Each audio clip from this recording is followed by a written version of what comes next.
welcome back to Choosers of the Slain. This is Hey, episode 11. I am Nate, I'm Lucas. and today we are coming up with some updates, and we'll be talking about our challenge that we mentioned last week in terms of list building. And I know I'm interested to see what Tyranids list is going to be coming at me. So let's dive into it with some updates here. Yeah, that sounds good.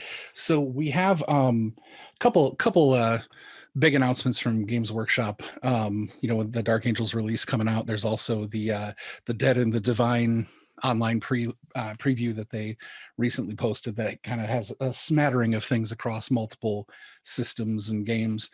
And in that, there were a couple things that affect 40K pretty well. The addition of a sisters unit and a new kill team box. That's the first way that some things are coming to the game. Yeah. So we wanted to talk about that a little bit. So Nate, I guess if you want to take the floor, what are a couple things that stood out for you in the new releases and the announcements? So I'm really excited to see the new kill team box, specifically a updated flayed one sculpt. Not that the current ones are terrible, but they're resin and they're definitely showing their age. So the new plastic ones are really nice looking, in my opinion. Indeed. At least. I agree. They're very sharp. Yeah, they really evoke that horror element that they've been playing up with the Necrons with the more recent releases. So it's really nice to see that coming out in plastic. And the new what is he, a Chronomancer, I think, is the new Cryptek that's I think that's what they call them. Yeah. Also, just a really solid model. I can't remember where it got previewed. I don't think it was part of the Saturday stream, but they released a preview of the Psychomancer as well, which is a really weird but cool kind of alien technology style model. Doesn't have legs. He has like a digitized pixelated skull that he's shooting out. Like, it's just a cool way to play up this is a robot that messes with your mind, not a psyker kind of angle. So that was cool to see. Outside of that, vampires. Oh yeah, not 40K, but vampires. Yeah. I have while I'm not kind of a huge general fan of like vampires as classic monsters go, I am a huge Castlevania fan. Yeah. So I'm a little worried that I'm gonna fall off the Vampire Counts wagon hard when all that stuff comes out. But speaking of, you mentioned the new like flayed one models. Mm-hmm. Something that I agree with you. I really like the way that they feel like scuttling, creepy, almost that like the same kind of thing when you see in a horror movie, like the marionette looking things, or like when stuff's like when stuff's like crawling on the walls and it's all freaky and bent in funny shapes.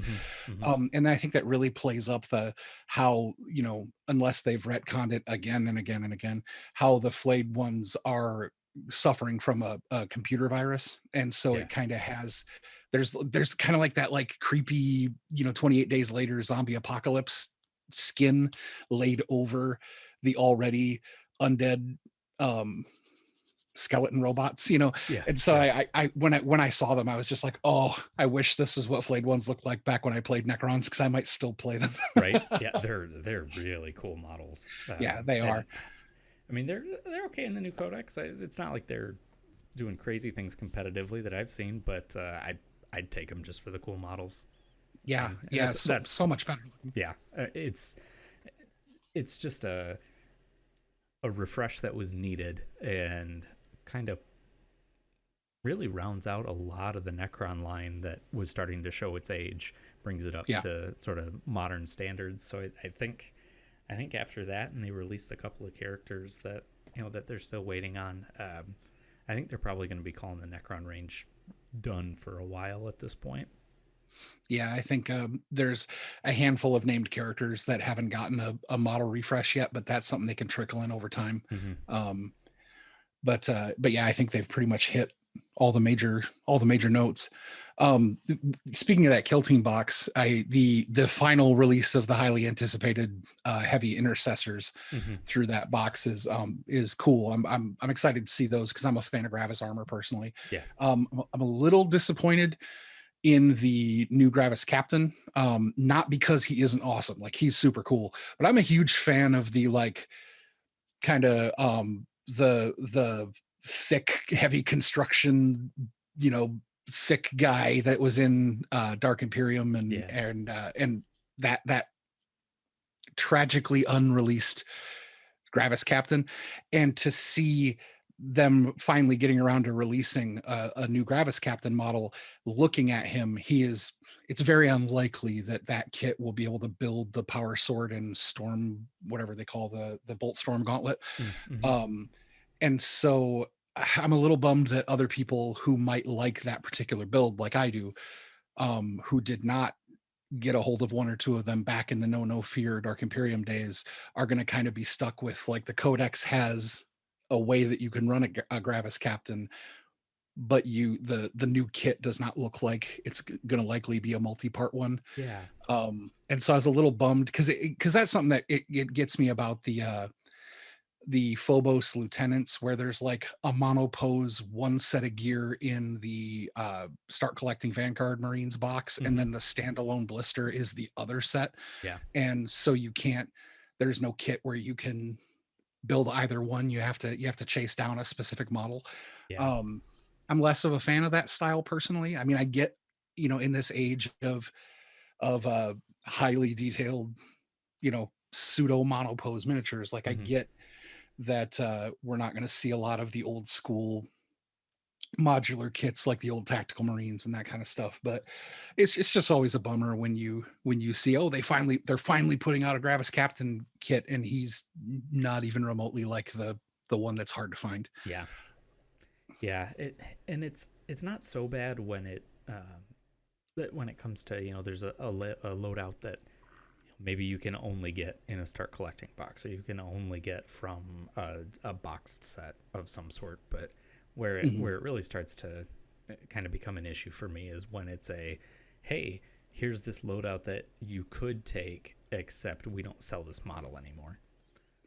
Yeah. And that's something they've tried to get away from over the years, and I'm surprised that it's still popping up in the places it is.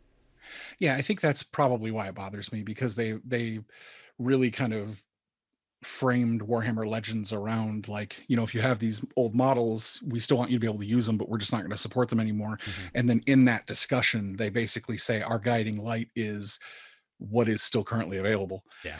And then that makes you go, okay, well, I this was a brand new sculpt. Yes, it was last edition, but it's like the sculpt is only a couple years old. Right. Not everybody owns it, and now you can't get it anymore. So is it going to go to Legends after like 2 years?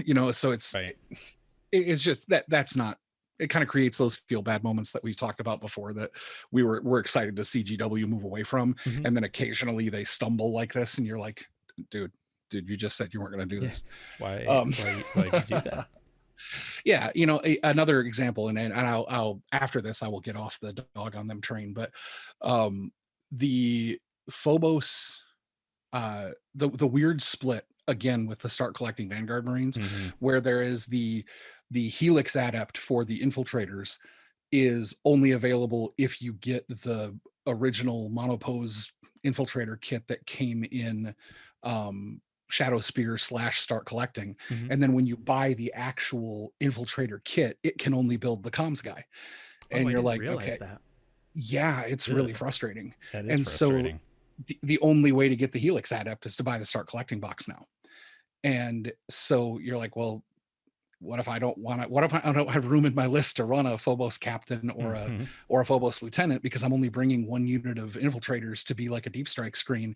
I can't give them unless I want to do a conversion, I can't give them a Helix adept because I bought the standalone kit instead. Right. It's just weird. It was just a weird choice.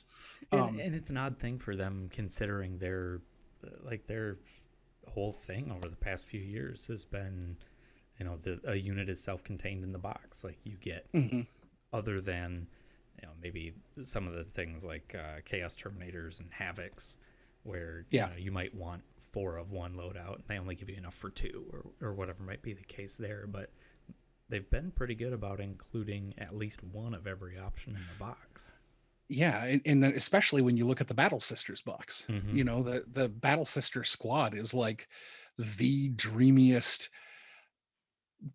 troop squad construction that has ever happened in GW's history, Right. as far as I'm concerned. I mean, you know, you get one kit that makes 10 sisters that can go into like 4 different squads, and they have, like, with the exception of the heavy weapons, 4 of every option. Like, Mm-hmm. it's just, it is what every troop squad for every army should have. Right. And so you see them do that with the new sister sculpts, and you're like, oh, cool, this is the direction we're going. And Nope. then Helix Adept. Just kidding. Now, in their defense, the Helix Adept came before the Battle Sister sculpts. So maybe that's True. still a direction. I don't. Okay, and maybe that's true. The Necron Warriors box does come with enough of both guns to make full loadouts, but I would hope so. Yeah, and in that is a fair point. I mean, it is. We are talking a difference of, at least release wise. Who knows when they were designed? But Right. release wise, we're talking a difference of like, what, 13 months between Shadow Spear and the Battle Sisters release. Something like that. So I mean, you got me there on that point. So maybe the Helix Adept was a bad log to throw on the fire for that. But still, just in general, it's like, I thought we were moving away from this. Yeah, exactly. Hey, speaking of Battle Sisters, what did you think about Dread Knight Light? So if I don't think real hard about it, I love it. Okay. And if I, tactically, like, I'm super excited for the rules. I like the idea of the sisters getting a quote unquote dreadnought that is not a woman who is like, almost an apostate. Like, I like the idea of a like well-performing, well-behaved sister getting her turn with a crisis suit or whatever you want to call the thing. I rolled my eyes a little bit at the sculpt. Proportionally, and I think I've identified where the problem is in the proportions, so I know how I'm going to convert mine when I get them. But if her hips are sitting inside the machine's hips and her legs go down into the machine's legs, she has to have like a twice as long giraffe neck. But if you assume that her neck is the length it should be, then her like 1/3 down her thigh is at where the hip joints are. So the machine walking will just break both of her femurs. Well, she wasn't using those anyway. She's in a robot. Right. Right. And so, but I think the proportion problem really lives in the neck and the head placement, because if you look closely at the shoulder joint, the distance between her shoulder and her jaw is inhumanly long. And if you eliminate that length, if you lower her head to where her head should be, the rest of the proportions they look as goofy but realistic as a Marine in regular power armor, as opposed to right now where it looks like a Marine in Terminator armor. So it looks like it shouldn't work at all. Right. Mechanically, I think it's a really neat idea. I love that it's got that kind of like hunchbacky spacesuit look. It looks like a very we went for form over function, kind of like it's supposed to be this big. It reminds me of what are they from Mass Effect? The Krogan. It reminds me of Krogan armor a little bit, because it's got like that kind of like domey humpback thing in its shape. And while that would bother me on anything else, on a sisters thing, it just looks right, because everything is supposed to be so like just like baroque and huge and stupid looking. Like it's just supposed to be so gaudy. So I love that. And I think what I'm going to do for mine, I mean, I won't know till I get the model, but if you look at the gorget that's like kind of height that protects her jaw, at the bottom of that gorget there are some tubes and an inquisitorial eye. I think I'm going to shave that gorget off and then drill down so that I can lower her head to where the hoses and the eye serve as a gorget to like cut the distance down to lower her head closer to her shoulders. So I think that's how I'm going to fix it, because right now it looks like it's either snapping both of her legs off, or they only allow people who do that neck ring thing to pilot them. That was my biggest complaint when I first looked at it, and admittedly I haven't studied it all that closely, but I remember looking at it and going, man, it seems oddly gangly. Like something is just longer than it's supposed to be, and I'm not sure exactly what, but the neck thing makes a lot of sense. Yeah, she just looks like she was stretched on the rack before being put in Right. the. But maybe that's the um, requirement. Like they're the sisters that that's true. they're okay, but they need a little bit of punishment. Anyway, Yeah, let's it not could be. I let's mean, not get down that rabbit hole. yeah, that's a dark place. Uh huh. Um,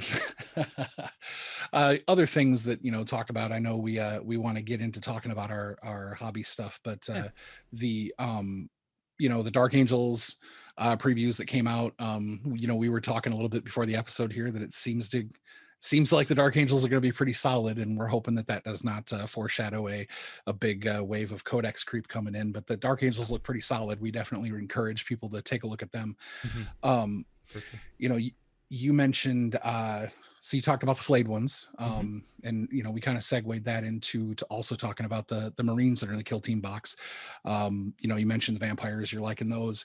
We talked about the sister unit.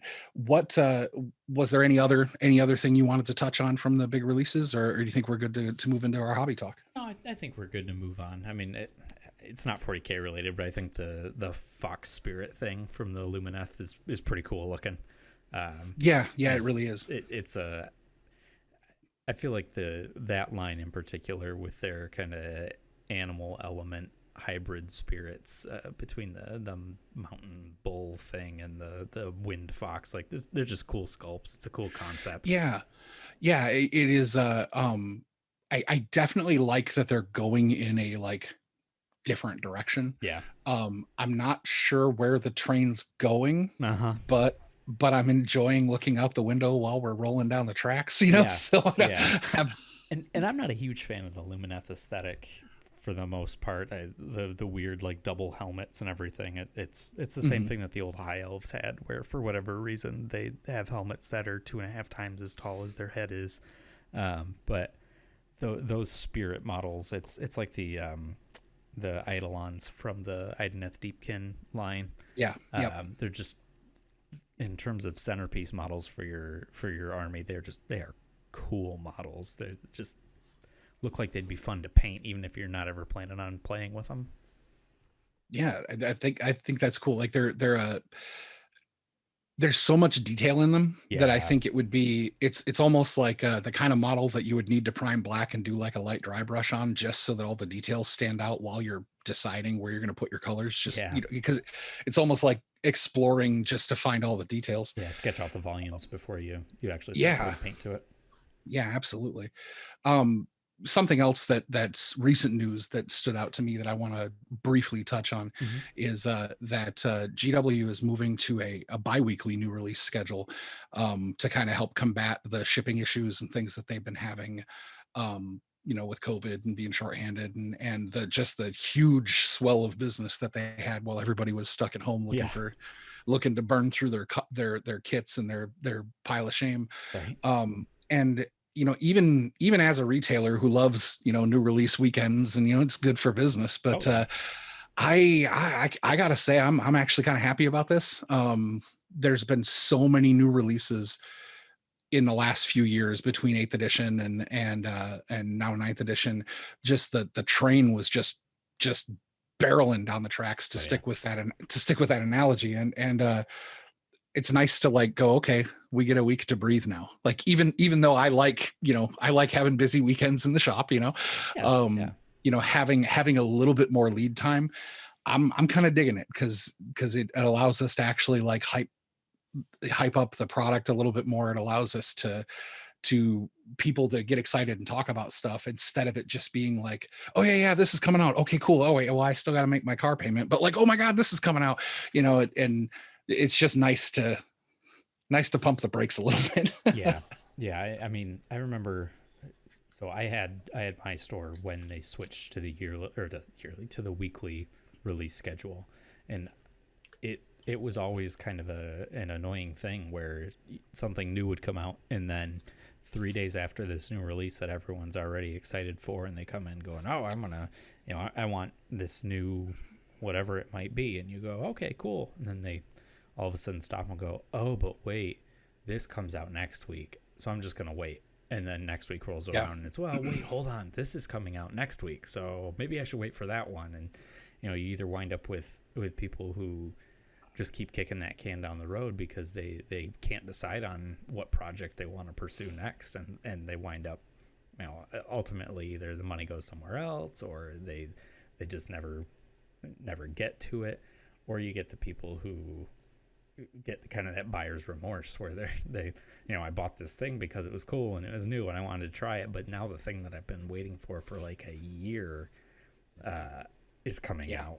And thankfully now Games Workshop's pretty good about previewing stuff far enough in advance, even if it's not full release previews. It's, hey, here's a Drukhari model. It's probably Lilith, spoiler alert, but we don't know when it's coming out, but it is coming, and it's here, and we've officially said it's here, so it's probably within the next like 6 months, maybe 9. When they first switched to that yearly release thing, they went from a month lead time where they'd say, hey, next month this is the release, to they announce the new release on like Tuesday and it comes out on Saturday. So even trying to pull pre-orders was basically just a crapshoot.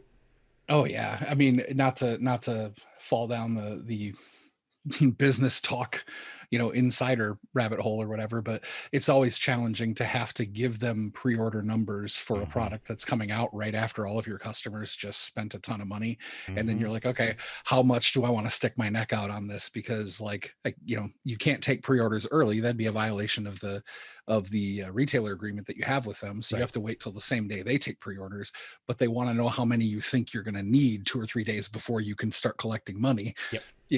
So there's lots of back end stuff. We could do an entire podcast parallel to this about all of the things that happen behind the scenes in a friendly local game store that, it's very easy for people to come in and go, what you should do in your store. But like, well, there's a lot more to this than just showing up and waving at people. But the switching to that bi-weekly release cycle not only I think is going to be good for letting their wallets relax, but it's also kind of letting the businesses that have been fighting in the trenches with all the crazy stuff this year, giving us a little bit of time to breathe too, because it's not just like, where am I coming up with the money for 10 combat patrols that I don't know if I'm going to sell or not, every weekend. So that again, we went a little into the business insider part of it there, but I think it's relevant because those things affect what we can put on the shelf for like the impulse purchases, and the stuff available for impulse purchases affects people who want to choose to start a new hobby project or things like that. So I think it, opening that window a little bit so that people can kind of see what, guys like you and I are thinking about when we hear this news from GW, because we don't just see it as a player who's just like, yeah, I love elves. So we're seeing it like, really, you're going to follow an entire line refresh for Age of Sigmar the week right after you did an entire line refresh in 40K. Like, where do you think people get this money from? Yeah, exactly. And once you've seen how the sausage is made, you can't unsee it. Yeah. Yep. So, but anyway, so I appreciate you all being patient with us, kind of wandering down the business owner side of it, because we're both getting the 1,000-yard stare here, like the small business owner, trauma. So that's kind of a summary of kind of recent news. But we definitely encourage folks who are excited about Dark Angels, Sisters, anything Space Marines or Necrons. There's just a bunch of great stuff up on the Warhammer community right now to check out. Yep, absolutely. So talking about impulse things, buying projects, that kind of stuff. We've been talking about, you've been discussing your Necrons, I've been talking about my Space Marines. So where are you at on things right now? Actually, I finished up my squad of Immortals that I was working on, and I decided to take a little bit of a break from working on Necrons. I haven't pointed everything out, but I'm hitting that burnout point where I've just been chugging away at guys for so long that I need to flex the muscles somewhere else and stretch things out a little bit. So, I mean, and that said, in the past 2, maybe 3 months, I mean, I've done 22 warriors, a squad of 5 immortals, a couple characters, a reanimator, some destroyers. I mean, it's not like I haven't gotten. It's not just one squad. Like, I'm probably close to. Well, let's put it this way. I'm 11 models short of my 1,000 point list, and 9 of those models are Scarab bases. So, it's not like there's a ton left. Figure I'd just take a step back, work on something else for a little while, and get back to it with fresh eyes to avoid the burnout. So right now I'm actually painting up what's it called? Lord of Contagion, I think, from Death Guard. Okay. The guy with the big axe with the spinny like saw blades on the inside.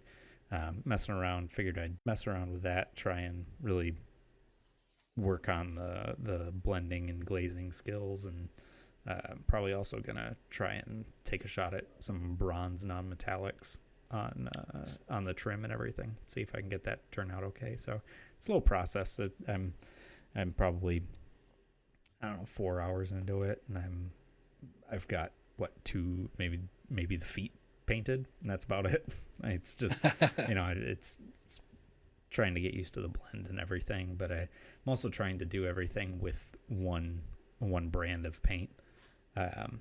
Been working specifically with the Pro Acryl line from Monument Hobbies, which is I've had their original base set since like they first launched their paint line a few years ago, and have picked up a couple of the other sets, pretty much all their opaques since.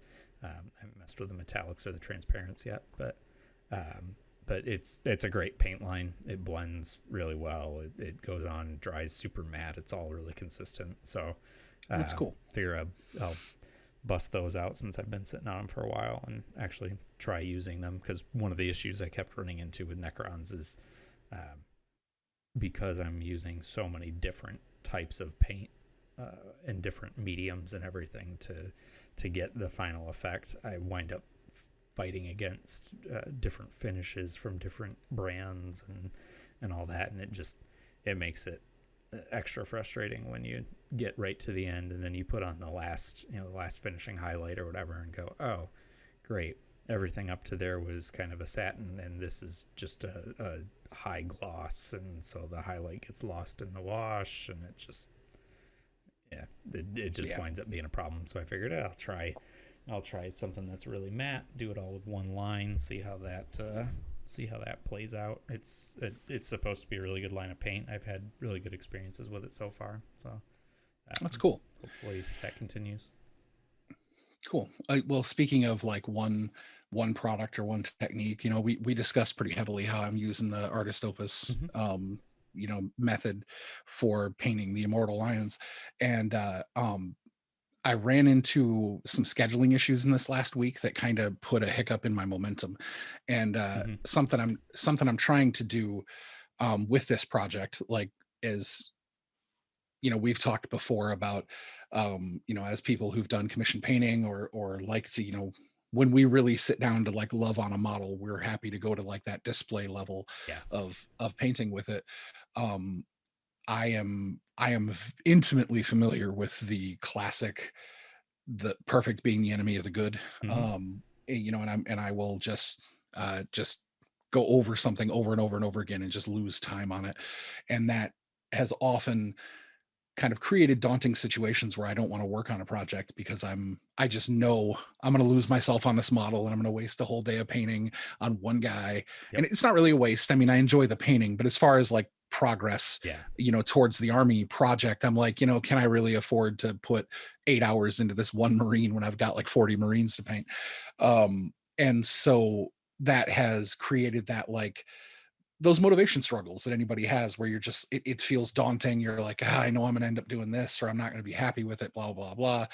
So this project, the Immortal Lions, I want them to look good, but we talked last week about I'm doing like a battle ready plus or a tabletop plus kind of standard with them at best. Some of the models in the army, depending on their place or how they're kitted out, might even be closer to a standard battle ready, depending on how that particular kit plays out. And I'm trying very intentionally to use this project to train myself to be okay with that. To be like, no one's ever going to see I have one of those sergeants that we put some pictures up from. Mhm. If you shine a flashlight in, there is a place between where his backpack and his back meets that the primer never touched and the dry brush method never filled in. And so there's like, from one angle with a bright white light, you can see like a millimeter of gray. Yeah. Under normal circumstances, I would move heaven and earth to fill that in without wrecking anything else, because I can't know that it's there. Yep. On this army, I'm actually not allowing myself to fix that, as kind of like almost like a admonishment, Right. Don't touch that, Yep. But Hands off. yeah, exactly. Because I'm using this project to train myself that like it's okay to just get something done enough to be fun. Right. And you can always go back to it later if you need to. Exactly. I mean, I'm sure someday I'm gonna get this army out, dust it off, and go, okay, this just will not do. Right. I'm sure that's coming, but I want to get the project finished to that point. So to that end, one of the things I ran into with this method, and I'm certain that this is my inexperience with the method. I don't think it is the method itself. I can see on the two sergeants I painted, and anybody who looks really close at the pictures that we posted, there is a discernible texture on the open purple field shoulder pad, and that came from that stippling that happens before the dry brushing. Yeah. I just stippled on too much of one of the undercoat colors, and it just left a really thick texture there.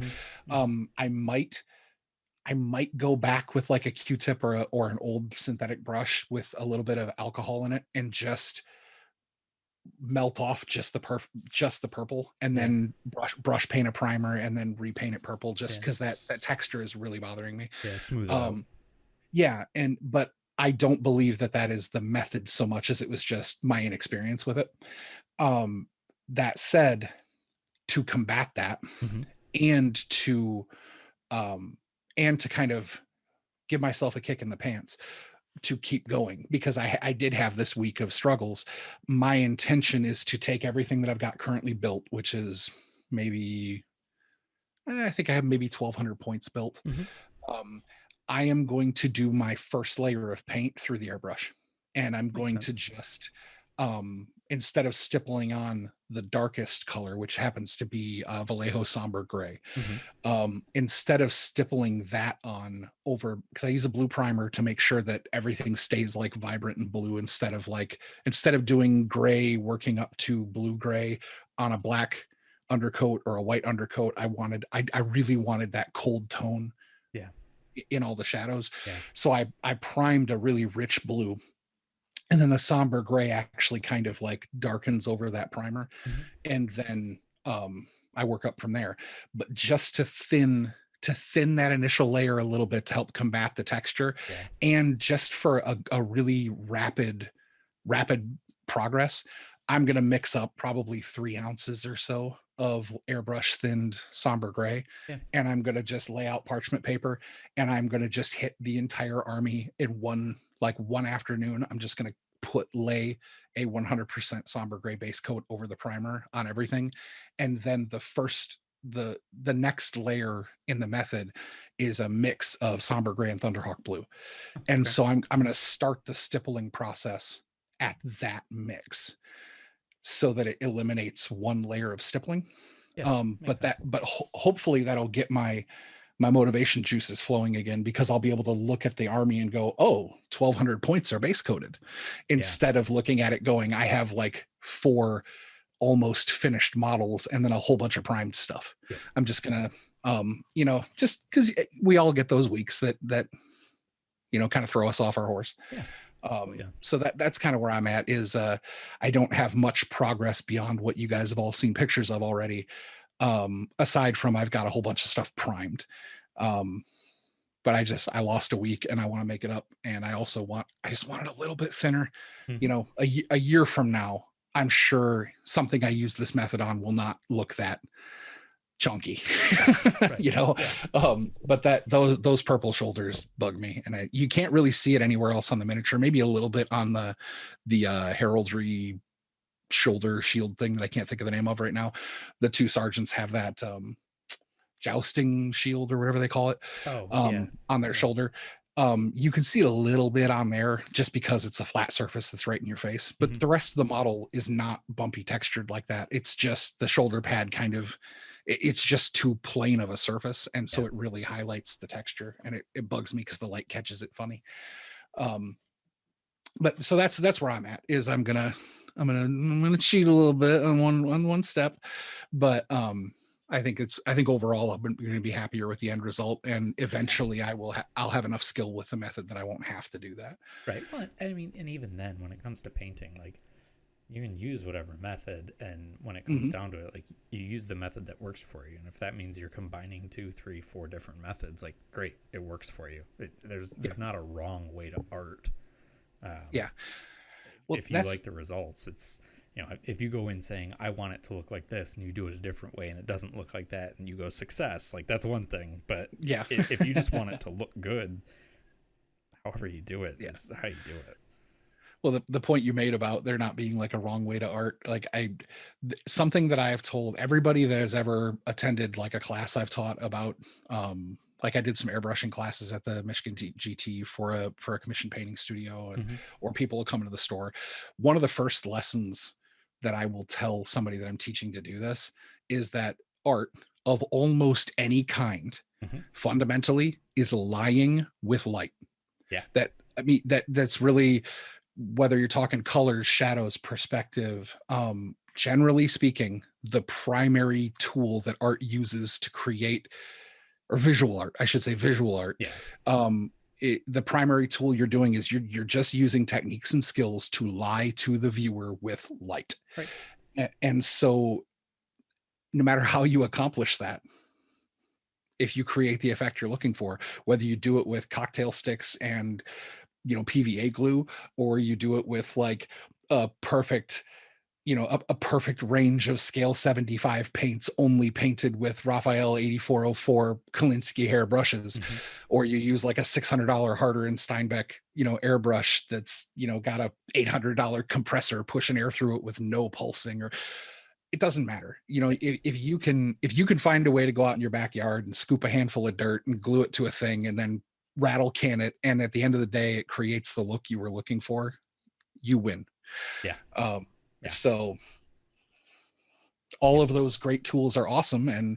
And I would not want to have to expose on this, this platform, how much money I have sitting over in that coffee cup of paintbrushes that I only touch 2 times a year. I don't want to talk about it. I may have spent money on tools I never touch, but what craftsperson doesn't do that? I mean, in your garage, you probably have 15 power tools that you use maybe once every 3 years that you spent tons of money on. It's just you always want the right tool for the job, and there's nothing wrong with that. But don't, for painters out there, don't judge yourself harshly because you didn't do it with the $400 tool. If you did it with a Q-tip and a 99-cent brush from Meyer and it worked, awesome. Arguably you're smarter than we are. Because ultimately just the quality of the tool tends to make things easier, but skill is the deciding factor. Absolutely. You got painters like Sam Lenz who almost exclusively use like dollar paintbrushes. He's now using brushes for Monument Hobbies, by the way. Ooh. I'm gonna throw that plug out there just because I just saw that they released a specialty set with his name on it. Well, that's nice. A little while ago. So it's cool too that he found somewhere to land, but he's kind of in the painting community. If you don't necessarily follow the deeper end of the miniature painting community, Sam Lenz is a really, really accomplished painter, and there's almost a meme about how he literally he paints with like a dollar brush, and when he sometimes he doesn't even clean them. If he uses a brush to put typhus corrosion on something, instead of trying to get the sand out of the brush, he just throws it away and grabs another one. And it's become almost like a meme in the community that Sam Lenz only uses garbage brushes or whatever you want to call it. So it's interesting that he's finally landed on a line of tools. Right. Yeah. That amuses me greatly. So thought you'd get a kick out of that. Yeah, I really did. Trying hard not to laugh louder into the microphone here. Um, but so in talking about hobby stuff, we had last week took a cue from one of our viewers that we know here from the local area, who Nastarin challenged us to come up with lists that would help somebody get into the hobby. We discussed it on our last episode, but the kind of guiding light was a small incursion style force that reflects the faction, and it kind of characterfully feels like it's supposed to be in that faction, but it also pays attention to the competitive edge a little bit. So kind of skirting the line between narrative play and matched competitive play. But basically just us talking about starter forces to help people who might be like, they want to start a new army, but they don't know what faction to pick, or maybe they know what faction they want, they just don't know where to start. So the challenge to us by Nastarin was to kind of bounce these things off of each other. And so we put together the Nastarin Incursion Challenge. And this week is our first reveal of lists that we've created. Last week, I challenged Nate to make a World Leaders list, and he challenged me to make a Tyranid list. And we'll go into those in a second. Something that we kind of added that I failed at completely was that we wanted, since this was kind of about starting things, we wanted to try to keep the budget low. So going forward on these challenges, we're going to try to stick under $250 for the MSRP for these models. I totally failed at this. My list clocks in at 305. So you've got Tyranids, so it's kind of, you were already at a disadvantage there. Well, there's a weird pricing structure with the Tyranids that, they, as a swarm army, you can look at like running the swarm style and spending the same kind of money that you spend being an Orc or an Imperial Guard player, or you can buy a whole bunch of monsters and pay the high ticket items for the big monster kits like any other army has for their tanks or for their robots or whatever. Yep. But weirdly, the Tyranid list has big fancy kit prices for its middle of the road models. Yeah. And so if you don't want like 5 giant monsters on the table, if you want to have like a kind of elite army number of monsters, you end up clocking in at like a slightly above average price, because their medium stuff is like medium and a half priced. And it's a weird guard. Yeah, it's just a weird thing. And AdMech has that problem a little bit too, but the Tyranids, it's really highlighted because some of their best stuff is in that category. Right. And so, not that I'm making excuses, mostly I just made a list I really liked and then went, oops. So mine's a little pricier than we're aiming for, but we're going to try to keep it under $250. So after I talked a lot there, Nate, go ahead. Why don't you start with your World Leaders? Tell us about them. So it's a pretty straightforward list. 750 points of World Leaders. It's just a patrol detachment, mostly because I didn't have space for another HQ. But comes in with an HQ with a Master of Executions. He's the warlord, so he's got the violent urgency trait from Faith and Fury, which is when an advance or charge roll is made for a friendly World Eaters unit within 6 inches, add 1 to the result. So he's just kind of helping stuff get into combat mostly. And then he's got the Blood Hunger relic, which is it's another Faith and Fury thing, and it's basically a suit of armor that whenever you kill a model in melee on a 4+, you get a wound back. So just kind of you've already got your Master of Executions. That's a close combat focused character that likes to be in swinging his axe around, and so you just kind of give him some boosts when he's doing that, because he's pretty good at killing individual models. He super is. And then in the troop slot, it's 3 identical units of Khorne Berserkers. Well, you got to. It's World Leaders, right? And going thematically with Khorne's number, there are 8 Berserkers in each unit, and it's a champion with a chain axe and a plasma pistol, 1 guy with a plasma pistol, 3 guys with chain axes, and 3 guys with just the standard chainsword and bolt pistol. So there's 3 units of those. And then to round it out, one of them has a rhino with a combi plasma. And then there's a unit Okay. of Havocs with 2 las cannons, 2 auto cannons, and the champion has a plasma gun. Nice. So the main idea there is berserkers are great at peeling stuff off objectives. They're not so great at holding objectives. They really don't want to be sitting around. So so you've got 3 units of berserkers. The one that you want to either move around quickly or get up into your opponent's face really fast. You toss in the Rhino, add Master of Executions to taste if you want. Otherwise, have them run alongside the other units. But basically, you're just throwing 3 units of berserkers down your opponent's throat early on, and dropping the Havocs on an objective to try and hold that as a pretty durable. They're toughness 5, 2 wounds. Pretty durable anchor for one objective in particular. They're sitting on 4 of their 5 guns are 48-inch range, so they're gonna, especially in this size game, they're gonna reach out and touch just about anything they need to. And it's enough that between the las cannons and the auto cannons, they're capable of punching through armor. They can take out heavy infantry pretty well, and with the with the combination of stratagems and the World Eater's traits, and then I can't remember what they call it, but the shock assault version that Chaos Marines have. Oh geez, it's unrelenting hatred or whatever. Something it's got some like that. Has some like very extra name. I mean they're charging in. There's not a whole lot of units outside of big vehicles and knights and that sort of thing that squad of 8 berserkers isn't going to be able to just absolutely tear apart if it can get the charge off. So absolutely. Well, you mentioned that especially on this table size, that's one thing I think it's easy to forget is that incursion games are played on a 30 by 44 inch so tiny table, and so when you're looking at like a 750 list, it seems like there's not a lot in it, but you can cover a lot of that table with 750 points. And especially the way with way berserkers activate twice in the fight phase, there is a really amazing stratagem they have. I think it's kill, maim, burn, but I'm not sure. But it changes their consolidate to 6 inches from 3 inches. And so if you crash into that first unit, if you can make that initial charge and you use that stratagem, when they activate this, or when they consolidate from that first activation, they move 6 inches.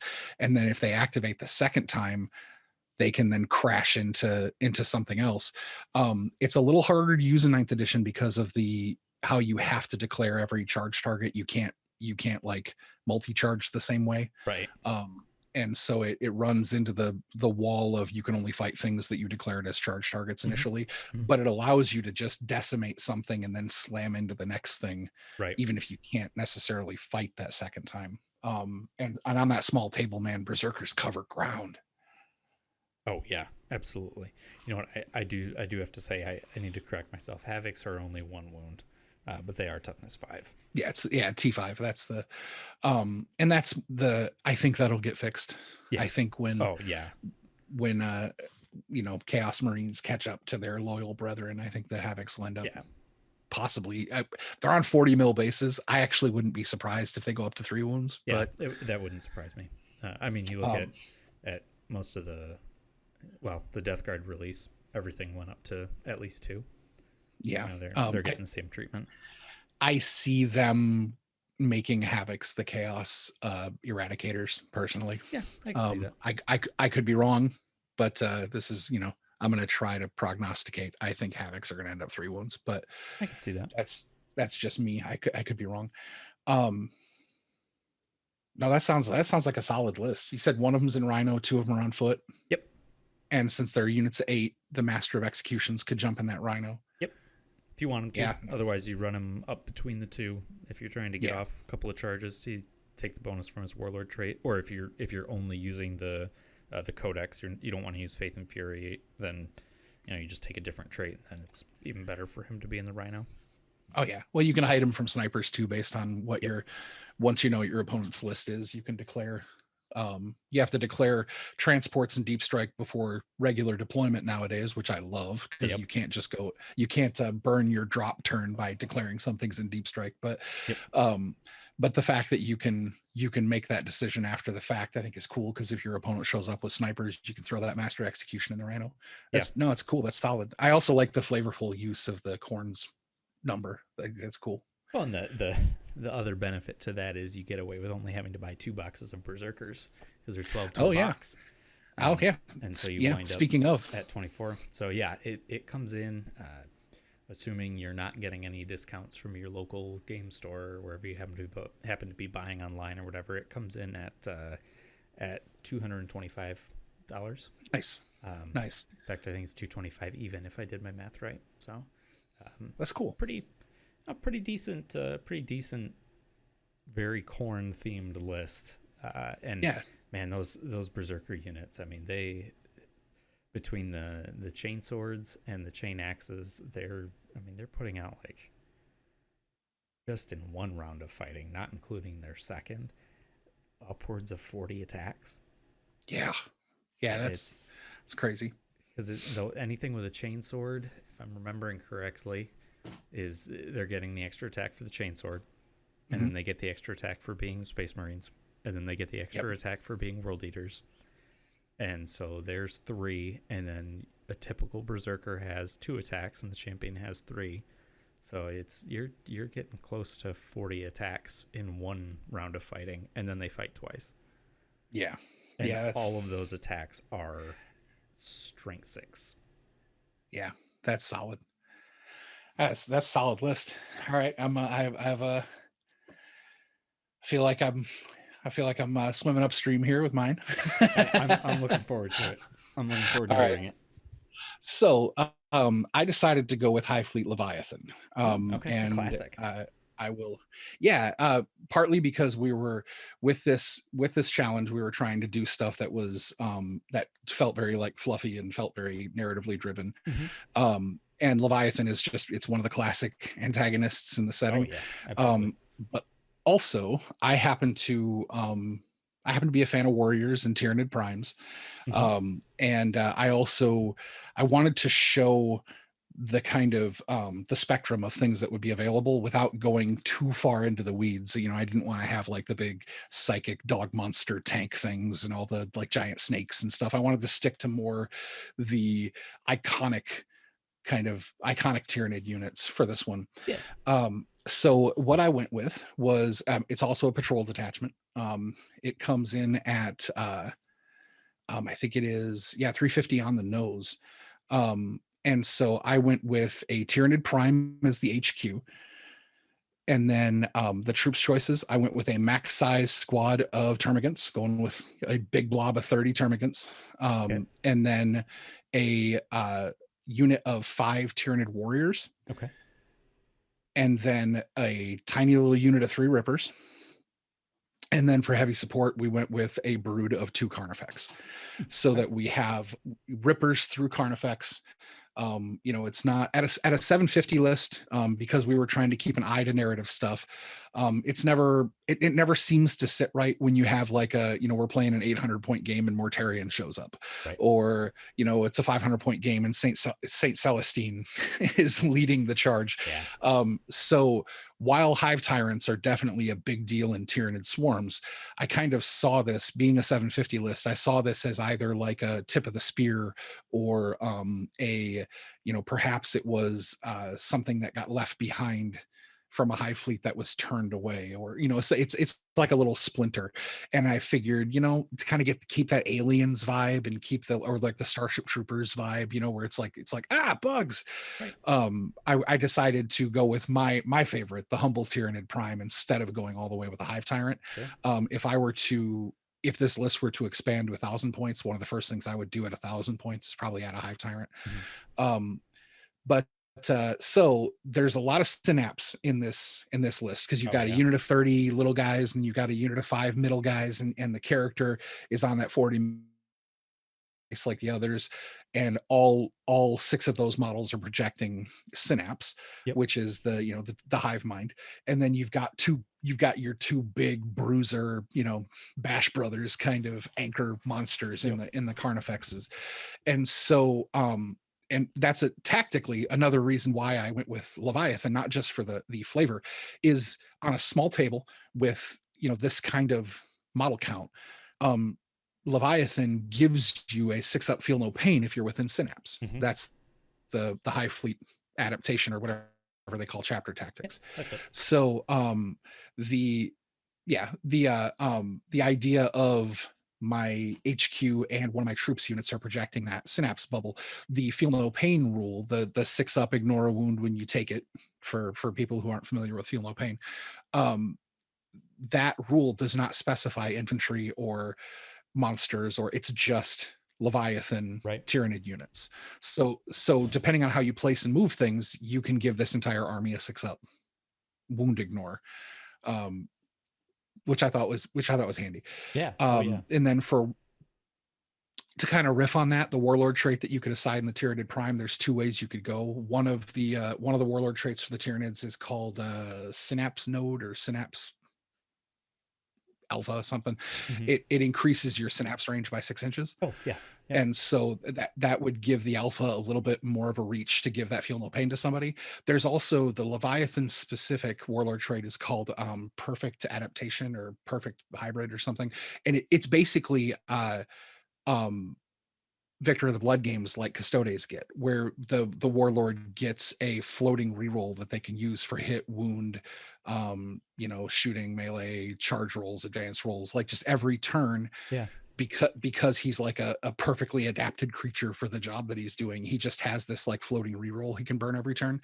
And as somebody who, when I play Custodes, at least 2 dudes are Victors of the Blood games every single game. The idea of giving a Tyranid warrior that, I thought was pretty cool. Yeah. Equipment wise, the Prime and the warriors are exactly the same. They are all death spitters in one set of arms, and a lash whip and a bone sword in the other. Okay. And the reason why I went with that is death spitters, 24-inch range, assault 3, the old heavy bolter stat line of strength 5, AP -1, 1 damage. Yep. You know, you've got a unit of 5 dudes who are putting out 15 shots. You've got the character who's putting out 3 shots on his own. And with a 24-inch range, you're reaching most of a small size table. Yeah. Plus the Tyranid Prime gives Alpha Warrior, you add 1 to the hit rolls of all Hive Fleet Tyranid Warrior units within 6 inches of him. And so his ballistic skill of 3-up kind of gets shared with the warriors, because their ballistic skill gets +1. Yeah. So you have all of these shots coming out of a solid 3 wound troop unit. Yeah. At a decent range. But the real thing I think that I'm excited about this, because the lash whip and bone sword has done something different in every edition. Yeah. You know, this time, if the bearer is slain in the fight phase before making attacks, leave it where it is, and when the unit is chosen to fight, the bearer can fight as normal. Yeah. Before it dies. And so, and the lash whip and bone sword combo is AP -2, 1 damage. And each one of these guys has 4 attack, or the Prime has 4 attacks. The other guys have 3 attacks. So if you get countercharged, or if you fail a charge and they charge you and you get wiped out before you get to go, as long as 1 dude is left alive to keep the unit, everybody who died still gets to fight. And I think that's in a way to hybridize Tyranid shooting and close combat. Yeah. So that you're running a list that kind of can do both. I thought, okay, let's give them a solid gun. Let's also give them a weapon to where if somebody gets the drop on them, they still get to fight. I thought that was kind of a fun way to do that, and it might be effective on the table. And then the giant blob of 30 termagants I have, they are just armed with devourers across the board. Yeah. Again, so every model has 3 shots. So now this unit is putting out 90 shots. Yeah. At 18 inches. And if a termagant unit has 20 or more models, you get to reroll 1s on the wound roll. And so the reason I went with 1 unit of 30 is so that you have 10 wounds to stay alive. Yeah. To keep that special rule. And without going into the math, the heavy end math of it, rerolling 1s can be, depending on what the initial result you're looking for is, rerolling ones can be almost as good as just a +1 to the roll. Yeah. It is, if you're looking at Devourers being a strength 3 weapon, against toughness 3, so your Eldars, your Sisters of Battle, your Imperial Guard, Astra Militarum, you're looking at like that reroll ones on that wound roll is like a 2/3 of a +1 increase in the ability to wound the targets. When you're throwing 90 shots out, you're gonna kill some stuff. Yeah. Oh yeah. And so, I thought that was kind of a fun way to have a little bit of the swarm aspect to the Tyranids. And then of course the Carnifexes. I mean, the Carnifexes are like iconic Tyranid models. Absolutely. And the way I went with them, this is a little bit of a nod to your 7th edition, but I went with the twin bolt, or all of the Devourers with brain leech worms. Oh, okay. So it is each set of arms is upgraded to be a pair of Devourers with brain leech worms. The only kind of asterisk I have on this is I cannot remember, because I don't have a Carnifex kit handy. I can't remember if you do get 4 Devourers per Carnifex in the kit. Right. So you may have to use some of the extra Tyranid warrior arms, or you may have to kit bash something up, but because the Carnifex is an old enough kit that it might be one of those ones that doesn't come with all of its own options. Yep. So if that were the case, I'd probably replace it with Scything Talons, and then to make sure the points work, if I had to, I'd drop a warrior or something. But I have the Carnifexes equipped with all of those things, all of the Devourers, the brain leech worms all over the place, the traditional DAC effects. But I also gave them Spore Cysts and the monstrous acid maws. And the reason for that is a monstrous acid maw gives the Carnifex an AP -5 on the attacks made with that, and it adds like D3 attacks, kind of. So you end up basically with fighting with 4+ D3 attacks in close combat on a Carnifex that has all guns. Yeah. And at AP -5. So at the Carnifex's natural strength of 6, it's a strength 6 AP -5 weapon that does D3 damage, and you get 4+ D3 attacks with it. So like, can't complain. Yeah. So I thought that was good. And then the Spore Cysts just give a -1, because Carnifex is the old adage of a distraction Carnifex. Carnifexes draw a lot of fire. It's one of the reasons why sometimes in various editions they have not actually been that great, because no matter how cool they are, they weren't tough enough to weather the fear they put in their opponents. Yep. And so they would just get shot off the table before they got to do anything. So I went, kind of leaning into that meta of the game's history. I made sure that they had Spore Cysts, because that gives them a -1 to be hit. Yeah. And the two big things that I would call out as far as like Tyranid tactics for this list would be the fact that big guns never tire means that your monsters can fire in close combat. So if somebody does charge your Carnifexes, not only do they have those acid maw attacks, they also could just turn those bajillion Devourer shots on the unit that they're in close combat with. Also, there is a stratagem called single-minded annihilation that allows a Tyranid infantry unit to fire a second time in the shooting phase for 2 command points.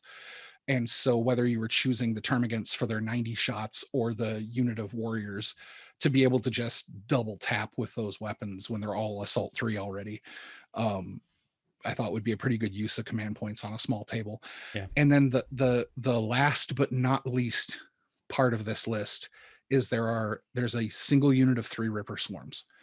And that is there with every intention of being burrowed during Deep Strike Declaration. Yep. So that, since board control is so important in 9th edition, if you just have that tiny little unit of 3 Rippers, if there is one objective out in no man's land on turn 3, the Rippers just pop up and sit on it. They are not there to screen deep striking. They are literally just we're also over there. Yep. And if you need to, if you've got all the objectives nailed down, or the mission that you're playing, you don't need to have that option, then sure, pop them up and charge something. Yeah. I mean, they're Rippers. They cost you 36 points, you know, so whatever. Yeah. And so, and the other reason why I included those in the list is because every box of Tyranid infantry comes with one base of Rippers. And so I was trying to, you know, before I actually added up the price tag on everything, I was trying to think of this in terms of a new player who's got nothing coming into it. How can they do this with the least kits possible? This army could be built with 6 boxes, and it is 1 box of Carnifexes, 2 boxes of Warriors, and 3 boxes of Termagants. So it does come in at $305, but you can just walk into the store and be like, give me 1 of that, 2 of those, and 3 of that. Yep. And you take 1 of the Warriors and you use the alpha parts out of that kit to make him the alpha, and then you run the other 5 as the squad. You build your Carnifexes up, and then you build all your Termagants, and then you get the Rippers right out of the Termagant boxes. And now you have like a solid 750 point patrol that feels like a Tyranid army. It's got a bajillion shots, so they're not super strong shots, but it's got a lot of shots for you to just bury things in buckets of dice. Yep. There's Warriors with bone swords and lash whips are solid in close combat. The Termagants can screen things. I mean, on that small of a table, a unit of 30 anything can be everywhere. Right. You've got Rippers to deep strike, and you've got Carnifexes to draw heavy fire and to put down some hurt if they get ignored. I was really kind of going for that, crap Tyranids kind of feel. And I was thinking of, you got your scenes in like Alien and Aliens, like I said earlier, Starship Troopers, any number of science fiction movies where like you've got this non-talking, supposedly unthinking animal creature, and it's like looking at all of its brood mates, and you can see that a hive mind is going on, but like, you can't hear any commands. And I really see the Tyranid primes, that like HQ warrior. Mm-hmm. I see him as that, like, just that creepy general, he's like the one warrior ant amongst a bunch of worker ants, so I just think that the army, to me, it feels like a classical Tyranid army. Agreed. And I think in a small game, I think it would be pretty effective on a small table. So yeah, I mean, trying to peel off 30 Termagants that are putting out that much fire and having to deal with 2 Carnifexes is, I mean, that in itself is a daunting task. Throw the Warriors in there and Rippers for board control, and I think it's a solid list. Thank you. I don't like its chances against your World Eaters list, considering that you have exactly 400 times the number of models I have in attacks. It's 376 times, but yeah, okay. I mean, if we're gonna nitpick the math, right. But yeah, no, I if we were to build these armies, I think it would be a fun game. Yeah. But more importantly, I think these are both good lists for somebody to go, okay, this is not a hard, daunting project to take on. And what you get at the end of the day, like Nastrin wanted, both of these lists have a nod to, this is going to be effective in game, but it's also going to feel correct. This is not, this isn't running into the rule of 3 to spam the meta unit or whatever. It's kind of splitting that difference. So I'm happy with how the challenge went. I think we're going to do at least another round or 2 of it here. Yeah. So I guess I'll give you initiative, sir. What am I doing for next time? Ooh. Let's see here. I gave you a Swarmy Xenos list this past time, so let's change things up a little bit. Dive into chaos. I want to see a Demons of Nurgle list. Oh, you're getting me in the feels. Nurgle is the one chaos like god in 40K and fantasy that has never connected with me, and I see that look on your face. Yeah. You planned this. Uh-huh. Okay. All right. I did. All right. We'll see. Has nothing to do with the fact that I've started painting up Deathwatch. Or not Deathwatch, Death Guard. Well, you just gave me an idea, sir. Oh no. So, okay. I'm going with Deathwatch. Okay. I'll take that. I was originally thinking of something else, but no, I like the idea of I want to see what you do with the Death Watch. So 750 points of Death Watch. It is the Marine faction that I know the absolute least about, so this should be interesting. Right. So we're on a somewhat level playing field for Yep. for next time. Yep. And I'm gonna do one better. I'm gonna try to make up some of the money I went over budget this time. Ooh. I'm not gonna make it all up. I'm not gonna be able to come up with $55 to pay myself back, but I'm actually gonna try to shoot for as close to 2 as I can, just because I know I went over budget on my earlier project. So I'm gonna give you a small hint here. The Start Collecting Demons of Nurgle box has a lot of value in it. I will keep that in mind, and I appreciate the hint. I'm